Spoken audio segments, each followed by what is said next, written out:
चलिए modern history में हम एक कदम और आगे बढ़ते हैं। देखिए, हमने कल जो लेक्चर डिलीवर किया था वो था the leftist movement in India, the growth of left movement in India, the communist party of India and the Congress socialist party. उसका पार्ट 1 हमने कल कवर किया था। उसमें हमने आपको अच्छे से कम्युनिस्ट पार्टी ऑफ इंडिया के ऑपरेटर्स के बारे में, उसकी ग्रोथ के बारे में, उन पर्सनैलिटीज़ के बारे में, इंटरनेशनल कम्युनिस्ट और कॉमिंटन के सपोर्ट के बारे में, लेनिन, रशियन रेवोल्यूशन, हर चीज़ के बारे में हमने आपको डिटेल में कराया था। आज हम कांग्रेस सोशलिस्ट पार्टी की दिशा में आगे बढ़ेंगे। आज उस लेक्चर का पार्ट 2 है। कल कम्युनिस्ट पार्टी कवर हुआ, आज कांग्रेस सोशलिस्ट पार्टी कवर होगी और हम इसमें कांग्रेस सोशलिस्ट पार्टी का कम्युनिस्ट पार्टी के साथ एक कंपैरेटिव एनालिसिस भी देंगे। कांग्रेस सोशलिस्ट पार्टी से ताल्लुकात रखते हुए इम्पॉर्टेंट सोशलिस्ट लीडर्स के बारे में भी आपको बताएंगे और क्यों कांग्रेस सोशलिस्ट पार्टी फेल हुई उसके कारण भी बताएंगे। हर चीज़ को हम विस्तार से समझेंगे। कांग्रेस सोशलिस्ट पार्टी का कॉन्स्टिट्यूशन समझेंगे, उनके मेन प्रोग्राम समझेंगे, उनका ब्लूप्रिंट क्या था उसे समझेंगे और किस तरह से इसने इंडियन नेशनल कांग्रेस की नीतियों को बहुत ज़बरदस्त वे में प्रभावित किया, ये भी समझेंगे। चलिए शुरुआत करते हैं। देखिए, आप सब जानते हैं कि इंडियन नेशनल कांग्रेस की जब शुरुआत हुई थी 1885 में, उस समय में इंडियन नेशनल कांग्रेस के जो मेन लीडर्स थे वो लिबरल लीडर काउंट हुए हैं, लेकिन एक सेगमेंट ऐसा है जो उन्हें कंजर्वेटिव मानता है, राइटिस्ट मानता है। वो इस आधार पर उन्हें राइटिस्ट मानता है, कंजर्वेटिव मानता है कि उनका कहना है कि इनके संबंध पीजेंट्स के साथ, वर्कर्स के साथ नहीं थे। इन्होंने कभी भी मासेस को, प्रोलेटेरियट्स को मेन स्ट्रीम पॉलिटिक्स में लाने का प्रयास नहीं किया, उनका ऐसा मानना है। उनका कहना ये है कि ये हमेशा रिफॉर्म्स की बात करते थे, ये कॉन्स्टिट्यूशनल पाथ को फॉलो करने की बात करते थे और ये ब्रिटिश रूल में ही परिवर्तन लाने की बात करते थे और इनको ऐसा लगता था कि ब्रिटिश रूल ही बेटर एस्पेक्ट है। अगर इंडिया में डेमोक्रेसी जैसी कोई चीज़ आनी है तो ब्रिटिश रूल एक तरह से भगवान का आशीर्वाद है, वो बना ही रहना चाहिए, अदरवाइज़ भारत में राजतंत्र होना था। ऐसे में 1929 तक का दौर है, जिस दौर तक भारत अभी डोमिनियन स्टेटस की ही बात कर रहा था। इसमें दो पड़ाव महत्वपूर्ण थे। 1905-1906 तक भारत स्वराज की बात भी नहीं कर रहा था, लेकिन 1905 के बनारस सेशन में गोपाल कृष्ण गोखले और उसके बाद 1906 कलकत्ता सेशन दादा भाई नौरोजी, स्वराज का एजेंडा कांग्रेस लेकर के आई। लेकिन ये स्वराज डोमिनियन स्टेटस वाला स्वराज था जो लगभग 1929 तक चला है, जब तक कि जवाहरलाल नेहरू के द्वारा कंप्लीट इंडिपेंडेंस का रेजोल्यूशन नहीं लाया गया। जवाहरलाल नेहरू और सुभाष चंद्र बोस की एंट्री होती है जब कांग्रेस के अंदर, तब जा करके वो लिमिटेड स्वराज जिसमें डोमिनियन स्टेटस का जिक्र है, उससे आगे बढ़ करके कंप्लीट इंडिपेंडेंस वाला स्वराज, द नेशनल स्वराज, उसका जिक्र आता है। लेकिन ये स्वराज के भी आगे बढ़ करके कम्युनिस्ट पार्टी देश के लिए कुछ चीज़ें मांग रही हैं और उनका मानना ये है कि जो देश का स्वराज हो, जो इंडिपेंडेंस हो, वो एक तरह का इस तरह इंडिपेंडेंस हो जिसमें प्रोलेटेरियट्स यानी कि मासेस उनके पास पावर आए। ट्रांसफ़र ऑफ पावर मासेस के साथ होना चाहिए, सत्ता का हस्तांतरण मासेस को मिलना चाहिए, ना कि कुछ पर्टिकुलर कांग्रेस के लीडर्स को, कुछ पर्टिकुलर पॉलिटिकल पार्टीज़ को। ऐसे में वो एक कदम आगे बढ़ चुकी हैं और इसी परिदृश्य में हमें ये लेक्चर आज का करना है। तो जब हम कांग्रेस सोशलिस्ट पार्टी का जिक्र करते हैं तो यकायक ही सोशलिज्म कांग्रेस के अंदर जन्म ले गया, ऐसा नहीं है। सबसे पहली बात यह है कि 1930s तक कांग्रेस के अंदर सोशलिज्म उतनी जड़ें नहीं पकड़ पाया, लेकिन इससे पहले भी कांग्रेस के अंदर कुछ सोशलिस्ट आइडियोलॉजी को मानने वाले नेता जरूर थे। उन नेताओं में सबसे महत्वपूर्ण नेता जवाहरलाल नेहरू और सुभाष चंद्र बोस हैं और वो हमने आपको डिटेल में कराया है कि किस तरह से socialist ideas Indian National Congress के अंदर एंटर हुए by the role played by the Jawaharlal Nehru और द सुभाष चंद्र बोस। इनके द्वारा इस रोल प्ले करने से हुआ ये था कि कांग्रेस के अंदर पीजेंट्स की बात आई, वर्कर की, इंडस्ट्रियल वर्कर की बात आई, प्रिंसली स्टेट्स में जो प्रजामंडल मूवमेंट्स चल रही थी तानाशाही के खिलाफ, उसकी बात आई। इन्होंने ये बात की कि हमें एक तरह से कॉन्स्टिट्यूशनल सिस्टम के तहत यूनिवर्सल एडल्ट फ्रेंचाइज लाना चाहिए, हमें फंडामेंटल राइट्स लाने चाहिए, हमें इन वर्गों के विषय में बात करनी चाहिए और हमें सोशियो इकोनॉमिक ऑर्डर दोबारा से रिवैम्प करना चाहिए, इनजस्टिसेस ख़त्म करने चाहिए, इनइक्वालिटीज़ ख़त्म करनी चाहिए और एक नए तरह का पॉलिटिकल सिस्टम हमें इस्टेब्लिश करना चाहिए। इस तरह की आइडियोलॉजीज़, आइडियाज़ कांग्रेस के अंदर आ चुके थे इन पर्सनैलिटीज़ के द्वारा। लेकिन सही मायने में कांग्रेस सोशलिस्ट पार्टी की शुरुआत 1930s के बाद ही होगी और इसमें सबसे important role civil disobedience movement का ही था। जैसे सबसे पहले 1920 से 22 के बीच में नॉन कोऑपरेशन मूवमेंट जैसे कि हम first phase of civil disobedience movement भी कहते हैं, उसका रोल था 1922 में। जब वो ख़त्म हुआ तो उसके बाद कई तरह की आइडियोलॉजीज देश में क्रिएट हुई। एक तरफ कॉन्स्टिट्यूशनल प्रोसीजर फॉलो करने वाले स्वराजिस्टों का जन्म हुआ, दूसरी तरफ रेवोल्यूशनरी टेररिज्म का जन्म हुआ। भगत सिंह, सुखदेव, राजगुरु, अशफाक उल्लाह खान, राम प्रसाद बिस्मिल, चंद्रशेखर आज़ाद, इन सब का जन्म हुआ। वहीं तीसरी तरफ हमने ये एस्पेक्ट देखा कि कांग्रेस के अंदर ही नेता सोशलिज्म की तरफ जा रहे हैं, उसका जन्म हुआ। फिर हमने देखा कम्युनिस्ट पार्टी ऑफ इंडिया का जन्म हुआ तो कम्युनिज्म का जन्म हुआ। इसी तरह से सिविल डिसोबीडियंस मूवमेंट का अंत भी बहुत सी चीज़ों को जन्म दे करके गया। सिविल डिसोबीडियंस मूवमेंट के एंड हो जाने पर, सिविल डिसोबीडियंस मूवमेंट 2 फेजेज़ में चला है, 1930 से 1932 तक चला है, फिर 1932 से 34 तक भी चला है। ऐसे में 1934 में ये फाइनली एंड हो जाता है। सिविल डिसोबीडियंस मूवमेंट के ख़त्म हो जाने के बाद वापस से वही परिस्थिति खड़ी हो जाती है जो 1922 के नॉन कॉपरेशन मूवमेंट के एंड होने पर खड़ी थी। और वो परिस्थिति ये है कि अब फिर से ये तय करना है कि कांग्रेस का फर्दर कोर्स ऑफ एक्शन क्या होना चाहिए। ऐसे में एक वर्ग फिर से तैयार हुआ, जैसे 1922 के बाद स्वराजिस्ट पार्टी तैयार हुई थी, कॉन्स्टिट्यूशनल वे फॉलो करते हुए लेजिस्लेचर्स में एंट्री ले करके वहाँ पर देश की आज़ादी के एजेंडे को परस्यू करने को लेकर के 1920 से लेकर 1922 तक चले हुए नॉन कॉपरेशन मूवमेंट में भी यही कहा गया था कि उस समय के गवर्नमेंट ऑफ इंडिया एक्ट 1919 के तहत जो चुनाव भारत में होने हैं उसमें भारतीय शामिल ना हों, कांग्रेस पार्टी शामिल ना हो, वोटर वोट ना डालें। लेकिन बाद में 1923 में उसी एक्ट के तहत जो चुनाव हुए उसमें स्वराजिस्ट पार्टी ने एंट्री ली थी। इसी तरह से इस बार भी सिविल डिसोबीडियंस मूवमेंट के तहत ये कहा गया था कि भाई आगे आने वाले कॉन्स्टिट्यूशनल रिफॉर्म्स के तहत किसी भी तरह के चुनाव यदि कराए जाएंगे तो उसमें किसी तरह की एंट्री भी लेजिस्लेचर्स में ना ली जाए, और इसके पहले 1919 के गवर्नमेंट ऑफ इंडिया एक्ट के तहत जो भी चुनाव भारत में होंगे उसके तहत भी एंट्री ना ली जाए। लेकिन फाइनली फिर से सिविल डिसोबीडियंस मूवमेंट खत्म हुआ और कांग्रेस का ही एक वर्ग ये मानने लगा था कि हमें किसी तरह से कॉन्स्टिट्यूशनल वे फॉलो करते हुए एंट्री लेनी है लेजिस्लेचर्स के अंदर, ताकि हम कांग्रेस का एजेंडा फर्दर परस्यू कर सके, फ्रीडम स्ट्रगल की मूवमेंट को आगे बढ़ा सके। इसके तहत इनका कोर्स ऑफ एक्शन तैयार किया, इनकी वर्किंग लाइन तैयार की इस बार स्वयं गांधी जी ने। और ये जो कांग्रेस के वर्ग, जिन्हें हम न्यू स्वराजिस्ट भी कहते हैं या जिन्हें हम कॉन्स्टिट्यूशनलिस्ट कहते हैं, इनके द्वारा जब लेजिस्लेचर्स में एंट्री ली जानी शुरू हुई तब ऐसे में कांग्रेस का एक वर्ग था जो कुछ बातों से चिंतित था। वह वर्ग ही सोशलिस्ट बन करके उभर करके आएगा। वो किन बातों से चिंतित था? वो इस बात से चिंतित था कि अगर इस वक्त हम अंग्रेजी तंत्र के द्वारा स्थापित की गई अंग्रेजी नियमों के अधीन चल रही लेजिस्लेचर्स में एंट्री लेते हैं तो क्या इसका सीधा सीधा जो कांग्रेस ने इतना बड़ा एक रेवोल्यूशनरी कैरेक्टर अचीव कर लिया आज, उस पर असर नहीं पड़ेगा? इस वक्त तक कांग्रेस सही मायने में एक नेशनल लेवल पार्टी के तौर पर बहुत ही रेवोल्यूशनरी कैरेक्टर अचीव कर चुकी थी, क्योंकि गांधी जी की 2 सिविल डिसोबीडियंस मूवमेंट 1920-21 वाली और 1930-31 वाली, इन दोनों मूवमेंट के बेसिस पर होने ये लगा था कि बड़े लेवल पर women, youth, intelligentsia, peasant labourer, industrial worker, ये सब कांग्रेस से जुड़ने लगे थे और एक बहुत ही रेवोल्यूशनरी कैरेक्टर कांग्रेस को मिल चुका था। ऐसे में अगर मासेज में ये इमेज परसेप्शन डेवलप हो जाता कि कांग्रेस वापस से कॉन्स्टिट्यूशनल कोर्स फॉलो करते हुए एंट्री कर रही है लेजिस्लेचर्स के अंदर, तो कांग्रेस की साख को बट्टा लग सकता था, उसका ये रेवोल्यूशनरी कैरेक्टर कॉम्प्रोमाइज़ हो सकता था। तो एक वर्ग इस तरह का एग्जिस्ट कर रहा था कांग्रेस के अंदर जो ये चाहता था कि अगर एक तरफ कॉन्स्टिट्यूशनलिस्ट लेजिस्लेचर एंट्री की तरफ बढ़ रहे हैं तो हम दूसरी तरफ एक सोशलिस्ट पार्टी जैसा फ्रंट बना करके कांग्रेस के रेवोल्यूशनरी कैरेक्टर को जिंदा रखें, उसे हम ख़त्म ना होने दें। ये जो सोशलिस्ट थे ये एक तरह से मार्क्सवाद की सोच से ही प्रभावित थे, यानी कि इनके बीच और अगर कम्युनिस्टों के बीच में हम अंतर करने का प्रयास करें तो कम्युनिस्ट भी मार्क्सवादी सोच से प्रभावित थे, वो भी मार्क्सिज्म से प्रभावित थे। ऐसे में ये सोशलिस्ट भी मार्क्सिज्म से प्रभावित थे, मार्क्सवादी सोच से प्रभावित थे, लेकिन इनमें कुछ बुनियादी अंतर भी थे। वो अंतर क्या थे? ये जो कांग्रेस सोशलिस्ट पार्टी के जो सोशलिस्ट मेंबर हैं ये भारत में इंडियन नेशनल कांग्रेस के साथ जुड़े थे, उसके आइडियल्स के साथ जुड़े थे, उससे अफिलिएटेड थे और उसी की एक ग्रुप, एक विंग के तौर पर काम कर रहे थे।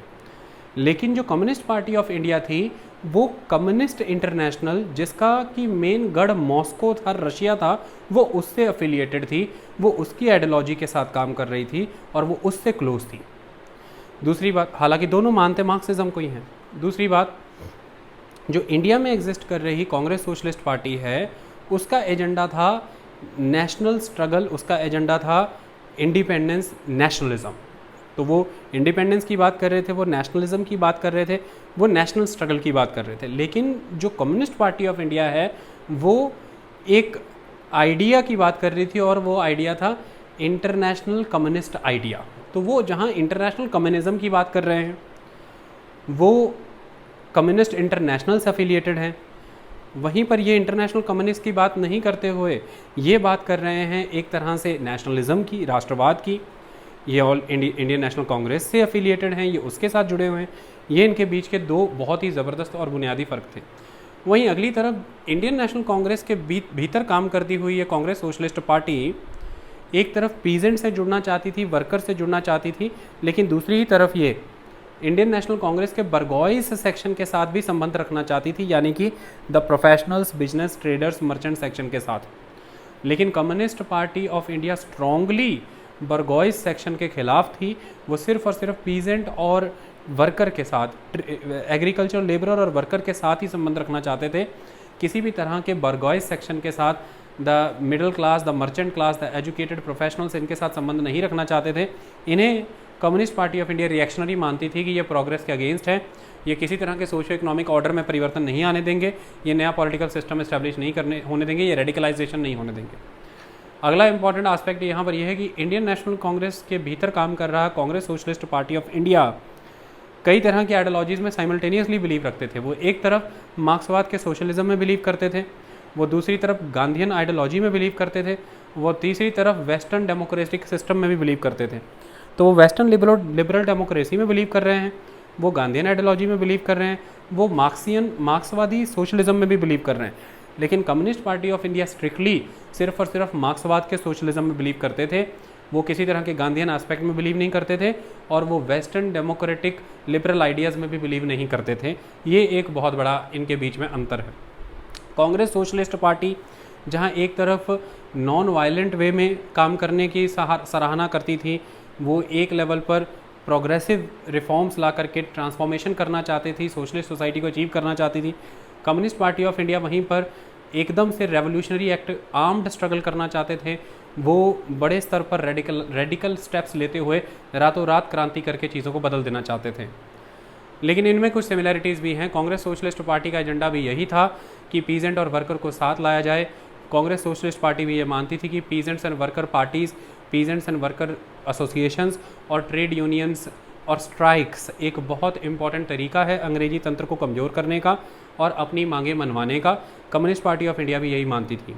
कांग्रेस सोशलिस्ट पार्टी का ये मानना था कि ये लोग जब आपस में एकजुट हो जाएंगे, यानी कि वर्कर और पीजेंट, वर्कर और एग्रीकल्चरल लेबरर, तो ऐसे में ये सिर्फ और सिर्फ अपनी इकोनॉमिक और सोशल सिचुएशन को अपलिफ्ट करने के लिए काम नहीं करेंगे, ये इसके साथ साथ फ्रीडम स्ट्रगल में भी एक इम्पॉर्टेंट योगदान देंगे।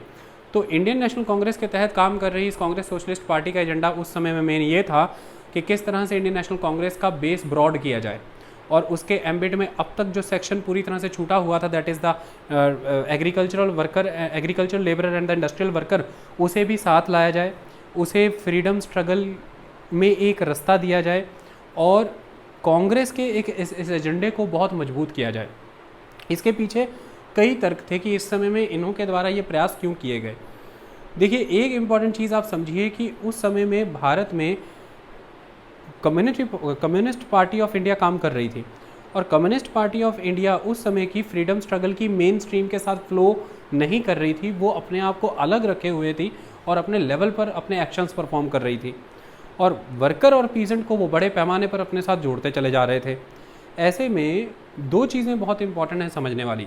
एक चीज़ इंपॉर्टेंट यह है कि एक एनलाइटेड सेक्शन था कांग्रेस के अंदर, जिसको ऐसा लगता था कि अगर हमने किसी लेवल पर कोई अचीवमेंट ब्रिटिशर्स के अगेंस्ट लेनी है और देश को आज़ादी दिलानी है, तो उसका मेन आधार जो है वो मास सपोर्ट है।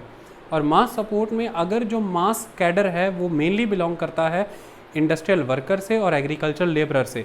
अगर ये एक तरह से इंडियन नेशनल मूवमेंट से, इंडियन नेशनल कांग्रेस से, फ्रीडम स्ट्रगल से एलिनेट होकर के कम्युनिस्ट पार्टी ऑफ इंडिया की तरफ चले गए, तो फ्रीडम स्ट्रगल भी कमज़ोर होगी, इंडिपेंडेंस का जो हमारा एक सपना है वो भी कमज़ोर होगा, इंडियन नेशनल कांग्रेस भी कमज़ोर हो जाएगी और नेशनल मूवमेंट भी कमज़ोर हो जाएगा।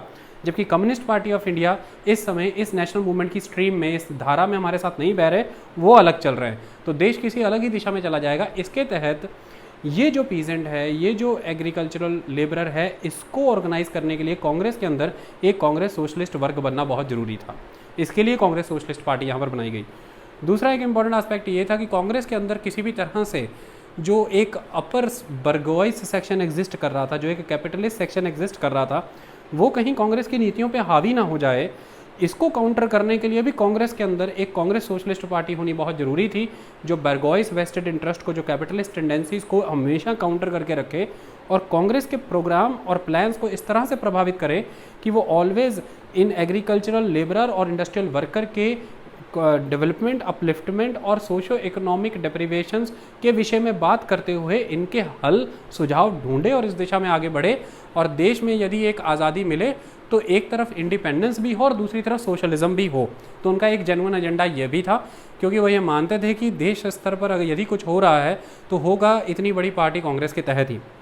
ऐसे में बेहतर ये है कि हम कांग्रेस की नीतियों को ही प्रभावित करें, और यदि कांग्रेस की नीतियां एक बार प्रभावित हो जाती हैं तो फिर इस दिशा में इन वर्गों के हितों में सोचा जाएगा और सही मायने में इनका कल्याण भी होगा। तो इन सभी माइंडसेट और आइडियोलॉजीज़ के साथ ये सारी कार्रवाई हुई, जिस टॉपिक को हम कहते हैं द अर्ली सोशलिस्ट। इसी समय में कई तरह के सोशलिस्ट एग्जिस्ट कर रहे थे, जिन्होंने 1933-1934 के बीच में भारत में उत्तर प्रदेश, बिहार, पंजाब, बंगाल, मद्रास, बॉम्बे के स्तर पर सोशलिस्ट पार्टीज़ के फ्रंट बनाने शुरू कर दिए थे सोशलिस्ट ग्रुप्स के तौर पर। इसमें सबसे बड़ी घटना है नासिक जेल की घटना।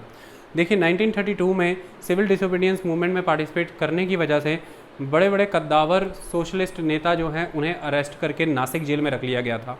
आचार्य नरेंद्र देव की बात करें, अच्युत पटवर्धन की बात करें, मीनू मसानी की बात करें, जयप्रकाश नारायण की बात करें, राम मनोहर लोहिया की बात करें, ये बहुत ही कद्दावर नेता हैं। इसी तरह से जवाहरलाल नेहरू और सुभाष चंद्र बोस भी हैं। ऐसे में नासिक जेल गढ़ बना है और इतिहास की एक बहुत बड़ी घटना भी बनी है, जहाँ पर इन सबको एक ग्राउंड मिल गई एक साथ रहने की। नासिक जेल में 1933 में इन सब के एक साथ होने से इनके बीच में ये चर्चा चली कि इस समय भारत के हालात क्या है, कम्युनिस्ट पार्टी ऑफ इंडिया किस कॉन्टेक्स्ट में काम कर रही है, इंडियन नेशनल कांग्रेस किन के इंटरेस्ट सर्व कर रही है। क्योंकि गांधी इरविन पैक्ट हुआ था 1930s की ही, 1931 की मैं बात आपको बता रहा हूँ। जब गांधी इरविन पैक्ट उस समय में हुआ था तो उसके तहत इनका मानना ऐसा था कि पीजेंट्स के लिए, एग्रीकल्चर लेबरर के लिए और इंडस्ट्रियल वर्कर के लिए उसमें कुछ खास नहीं था। एक तरह से ये उनके साथ धोखा ही हुआ है और देश के लिए भी इसमें कुछ खास नहीं है। आने वाले समय में जो कॉन्स्टिट्यूशनल रिफॉर्म्स इंडिया में आएंगे उसके लिए जो गोलमेज सम्मेलन यानी कि राउंड टेबल कॉन्फ्रेंसेज अब लंदन में ऑर्गेनाइज होंगी, उसमें भी इंडियन इंटरेस्ट जियोपार्डाइज ही किए जाएंगे ब्रिटिश इंटरेस्ट के सामने, उन्हीं को तवज्जो दी जाएगी। तो ये डिस्कस कर रहे थे कि Gandhian ideology, Gandhian system practically अब कितना को पॉसिबल है। गांधीयन सिस्टम इज़ करेक्ट, हम उसे बिलीव करते हैं, बट उनका जो प्रैक्टिकल रोड मैप है, जो उनका सिस्टम है, ये किस तरह से वायबल रहेगा हमारी कंट्री के लिए। और कम्युनिस्ट तेज़ी से अपने पीछे लामबंद करते चले जा रहे हैं इस सेक्शन को, तो कांग्रेस कहीं ना कहीं एक पॉइंट पे आकर के खोखली ना हो जाए, कोलैप्स ना हो जाए। इसको लेकर के बहुत सारे अल्टरनेटिव थॉट्स चल रहे हैं, डिस्कशंस चल रही हैं, और वही डिस्कशंस नासिक जेल में हो रही है।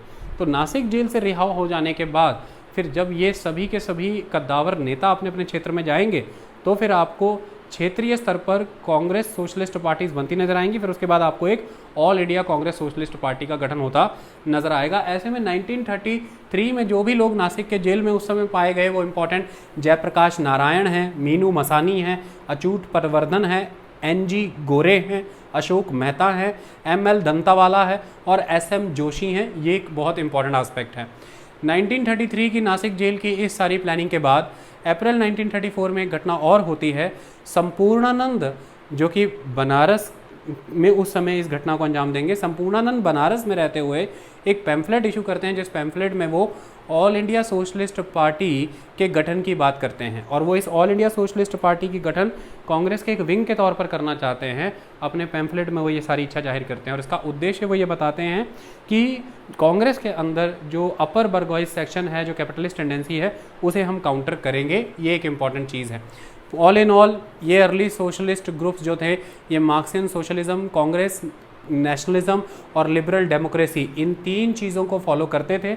इसके विषय में मैंने आपको सारी पृष्ठभूमि बता दी है। अब हम आगे बढ़ते हैं, इन्हीं अर्ली सोशलिस्टों के कुछ ब्रीफ स्केचेस ले लेते हैं। जयप्रकाश नारायण हैं, यूसुफ मेहराली हैं, अच्युत पतवर्धन हैं, इनके बाद में अशोक मेहता और बाकी भी लिखूंगा। अभी जितना लिखने के लिए जगह मिली है उतनों के विषय में हम समझते हैं। देखिए, जयप्रकाश नारायण जेपी के विषय में सबने बहुत सुना होगा, राम मनोहर लोहिया के विषय में बहुत सुना होगा। आज हम इन्हें कांग्रेस सोशलिस्ट पार्टी के तौर पर पढ़ रहे हैं।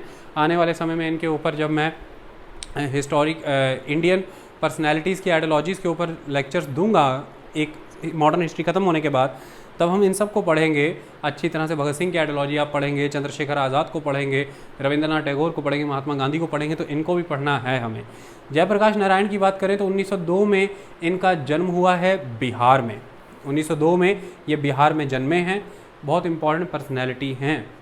1921 में इन्होंने पटना कॉलेज में जो इनकी पढ़ाई चल रही थी उसे डिसकंटिन्यू कर दिया।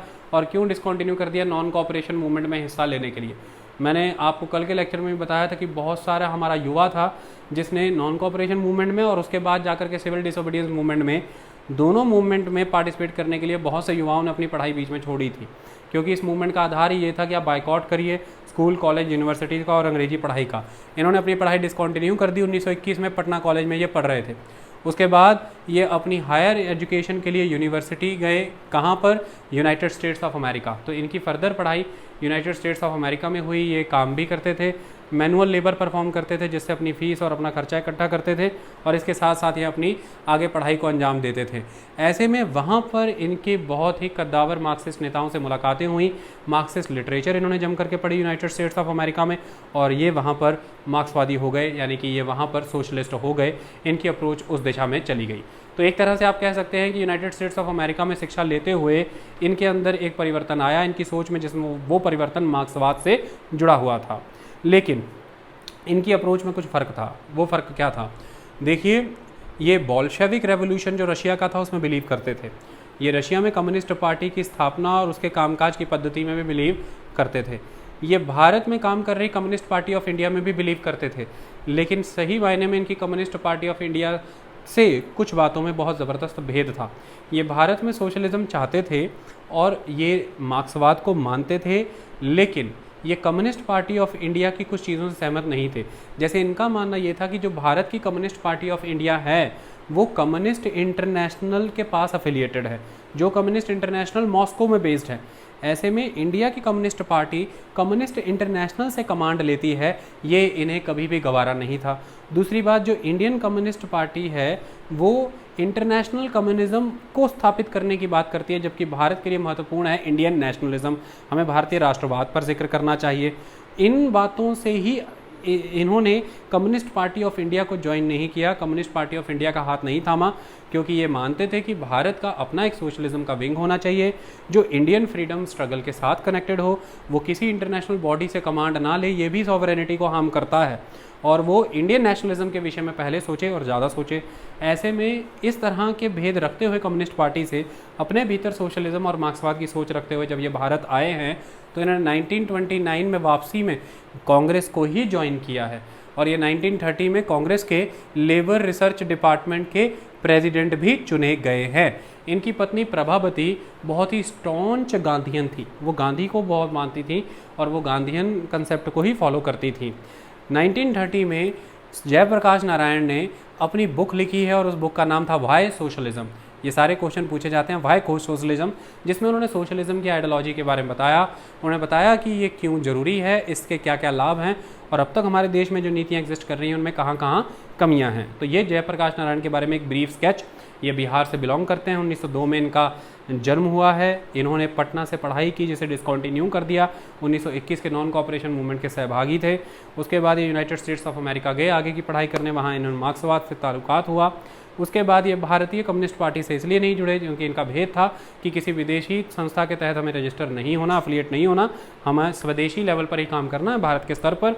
और भारत आने के बाद यहाँ से सोशलिज्म नज़र आता है कि पत्नी को भी दबाया नहीं कि आप सोशलिज्म को मानिए, मार्क्सवाद को मानिए। पत्नी कट्टर स्टॉन्च समर्थक थी गांधीयन आइडियोलॉजी की। एक ही घर में पति पत्नी हैं, एक गांधीयन है, एक मार्क्सवादी सोच से बिलीव कर रहे हैं। और जयप्रकाश नारायण भी खुद गांधीयन सिस्टम को फॉलो करते थे, ये बात आपको पता होनी चाहिए।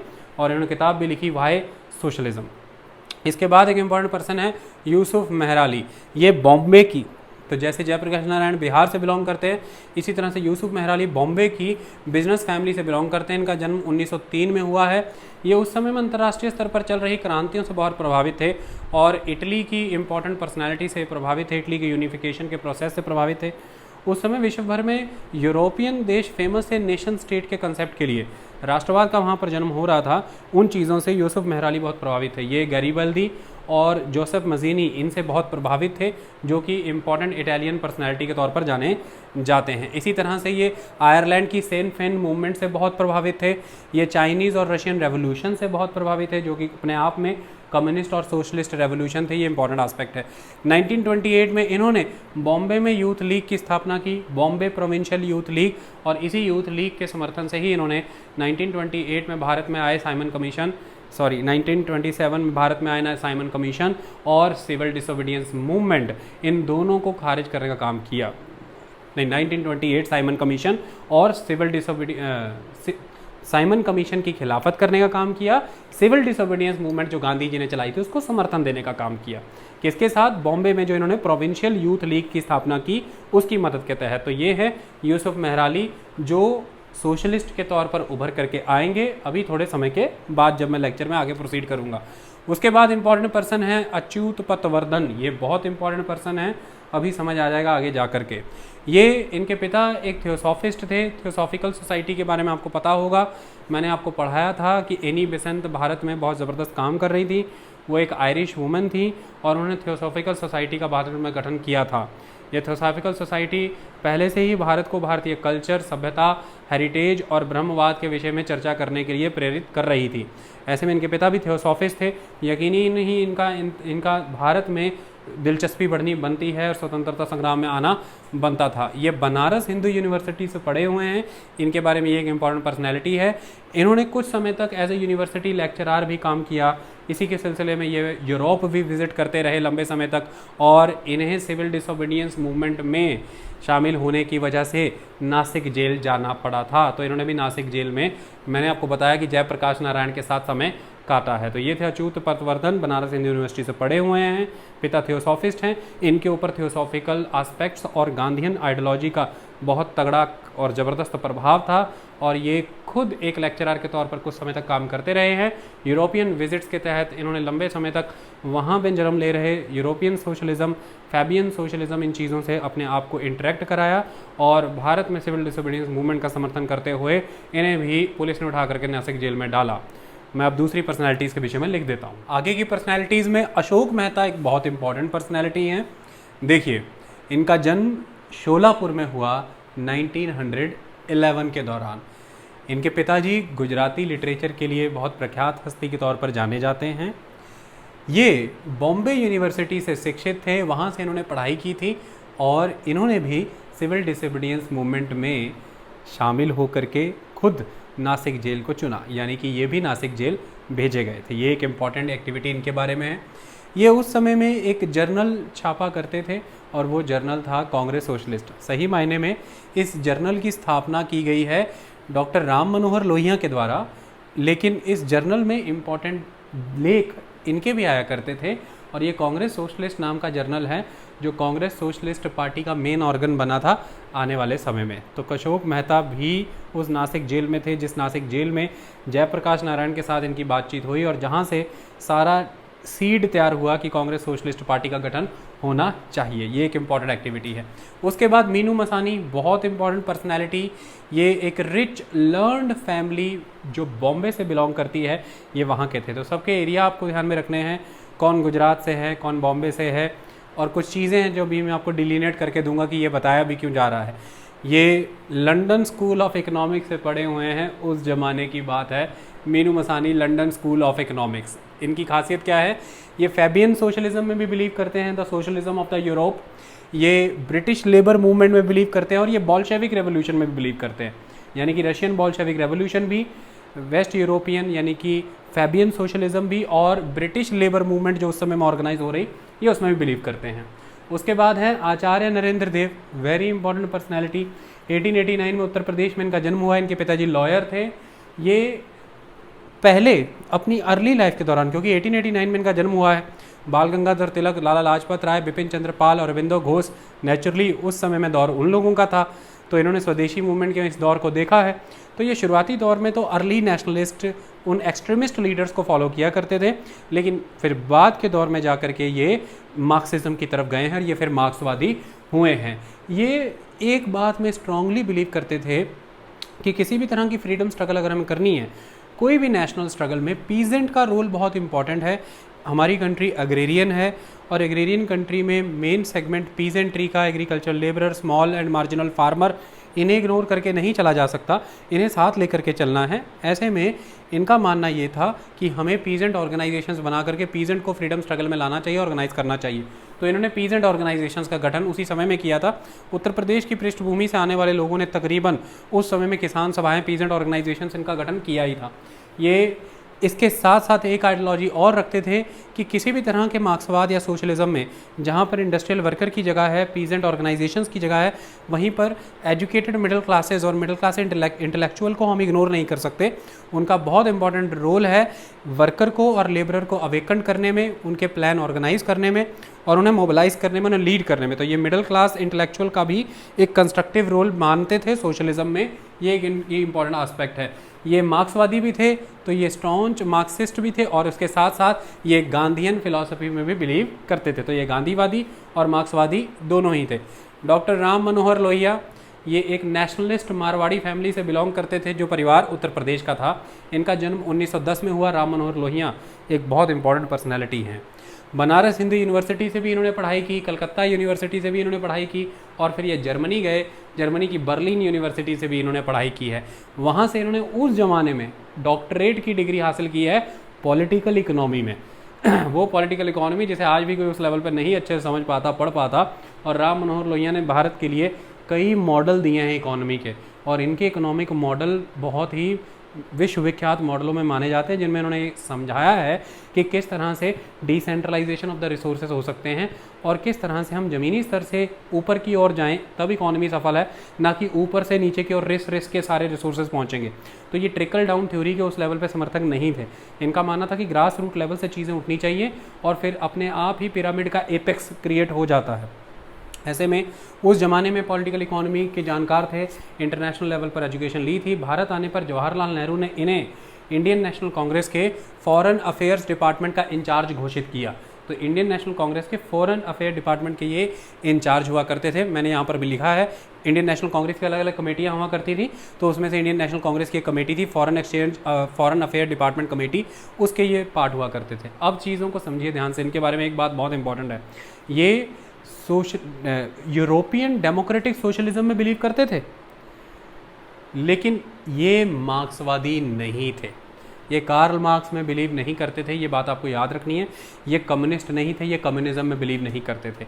ये डेमोक्रेटिक सोशलिज्म में बिलीव करते हैं और ये गांधीयनिज्म में बिलीव करते हैं। ये गांधीवादी थे।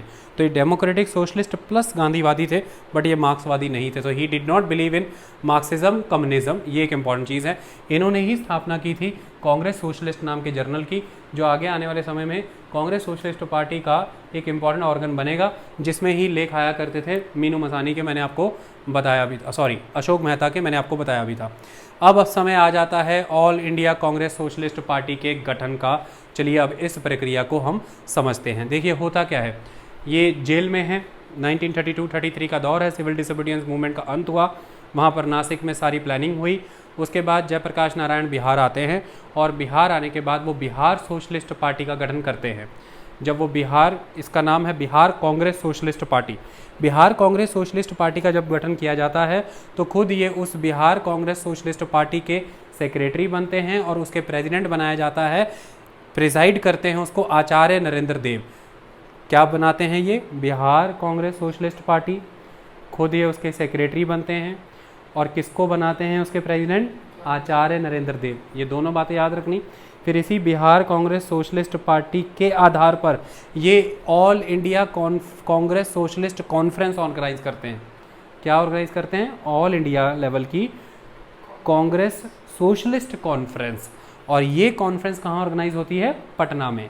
और इस all India Congress Socialist conference की पटना की इस कॉन्फ्रेंस को प्रिजाइड करते हुए प्रेसिडेंट की पोजीशन पर खड़े होकर के आचार्य नरेंद्र देव उस समय में अपना अभिभाषण देते हैं और उसके तहत वो स्ट्रॉन्चली क्रिटिसाइज़ करते हैं उनको जिन्होंने कॉन्स्टिट्यूशनलिस्टों का तरीका अपना करके लेजिस्लेचर्स में ज्वाइन करने की अपनी इरादे बना लिए। तो मैंने बताया था कि एक वर्ग कांग्रेस का ऐसा था जो लेजिस्लेचर्स में जाना जाता था, तो ये उनको क्रिटिसाइज़ करते हैं। ये कांग्रेस के भीतर